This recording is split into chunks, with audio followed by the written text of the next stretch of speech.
powered by the South Bay Society. Pasley, 23 years old, and Gracie at 35 is 12 years his elder. Pasley is 2 inches taller and will try to use a massive 8-inch reach advantage. Once again, we go inside the LFA octagon, and Mike Kendall. Fight fans, this contest is scheduled for 3 5-minute rounds in the LFA light heavyweight division, brought to you tonight by the South Bay Society. And now, introducing to you first, fighting out of the blue corner.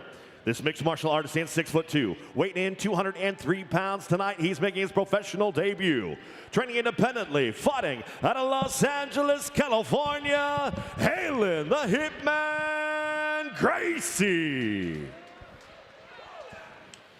His opponent across the octagon, fighting out of the red corner, is a mixed martial artist standing 6'4", weighing in 203 pounds.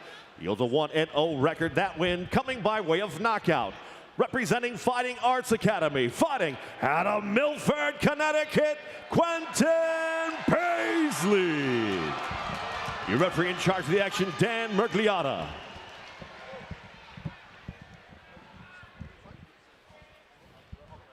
Okay. All right, gentlemen. Been through the rules in the locker room. Want you to be on my commands at all time. Want you to protect yourselves at all times. If you want to touch gloves, do it now. Good luck to both of you. You know you're on the East Coast, and it's a big fight when the third man in the octagon is Big Dan Mergliata, one of the best. Quentin Pasley comes in as a big favorite, minus 1,200, making his LFA debut, 1-0 record. And yes, REYLAN GRACIE, the Hitman, come back on him as plus 750, making his pro debut. He said he's trained constantly, of course, because he's a Gracie. He said he was a little too nervous to get in the cage, but says recent life-altering events made fighting sound fun. So here he is, came in from Southern California, making his debut at 35. You know, that's the right attitude. If you do want to be a fighter, do it for fun, do it because you love it, for no other reason. And already, I like the footwork by Gracie. He ultimately wants to get the takedown, but he's moving around and doing the classic Gracie kicks to the oblique, to the body, that teep right there. Man, Quentin looks pretty massive out there as well, too. 100%. 23 years old from Milford, Connecticut. Quentin Pasley, 1-0. Won an amateur title, actually 3 amateur titles. Making his LFA debut, fighting at the with the Fighting Arts Academy, and our good friend Nick Newell in his corner. Gracie tumbles, but he's back up. And there's, oh, beautiful stuff of the takedown from Pasley. Gracie goes in again, 0 for 2. You know what? You've got to keep shooting, though, because that's the game plan, right? All you need is one to land. I think Gracie stumbled a little bit. He did. Jumping knee. It's down over, goes Gracie. and that is all. Quentin Pasley busted up REYLAN GRACIE with a devastating shot kill. You called it. You saw it right when it happened. Pasley's a monster. Holy moly. Remember the name. Absolutely. Barely Quentin broke Pasley. a sweat out there. Barely broke a sweat. Training partner of Denzel Freeman, is that correct? Correct, yes. Training alongside, getting ready tonight. Trains under Nick Newell, former PFL fighter. I take that back. With Training Justin partner of Sumner. Justin Stumner. There we go, that's my what bad. it was. Justin Sumner's training partner. Let's see it. Yeah, check it out. Here we go. Failed shot attempt. Gracie definitely wants to get it to the mat here. Pasley walking him down. Left hook kind of stumbles him there. Gracie pulls guard. Flying switch knee. Got the Masvidal switch knee midair. Rocks Gracie, followed by a hook.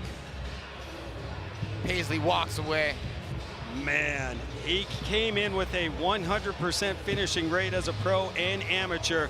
1 knockout as a pro, 4 knockouts and 3 submissions as an amateur, Gil, and only 23 years old. Nick Newell told me, he's like, keep an eye on this kid. He is a killer, and he was not lying.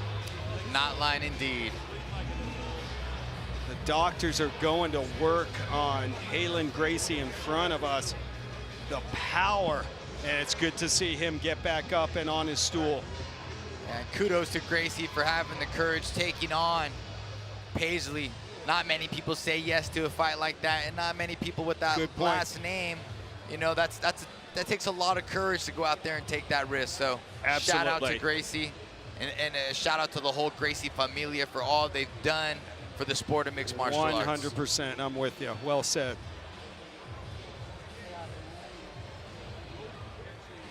Well, big win for Quentin Pasley. Stays unbeaten. It's his 9th consecutive victory, including his amateur career. Big one for him. And he has made a mark. Well, he's made a mark on REYLAN GRACIE as well. Improves to 2-0 as a pro. And looked really impressive in getting the win tonight. Great crowd here in Mashantucket, Connecticut, Foxwoods Resort Casino. 2 LFA preliminary bouts in the record book now, and we got one more coming up here in a few minutes.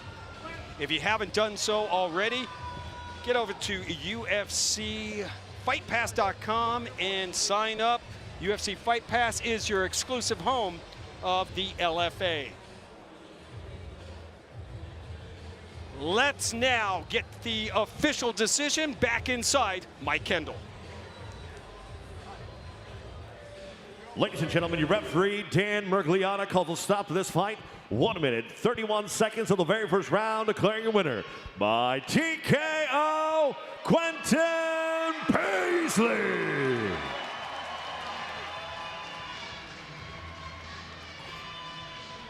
Another win, but his first inside the LFA octagon. Quentin Pasley remains undefeated and is definitely a fighter to keep an eye on.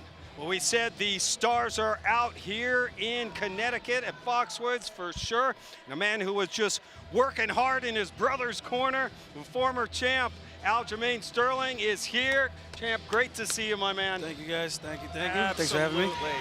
Hey, it wasn't the outcome that you would hope for, but your brother put on a real good performance. We were maybe expecting a split decision. Definitely, we were not thinking it would be a unanimous decision. Your thoughts on the fight? It was a really close fight, you know, but he took 2.5, almost 3 years off for him to come back and perform like this. I definitely think he's a 135er, a little bit undersized. Okay. I think that kind of got into his head a little bit, seeing how big he was standing across the octagon from him.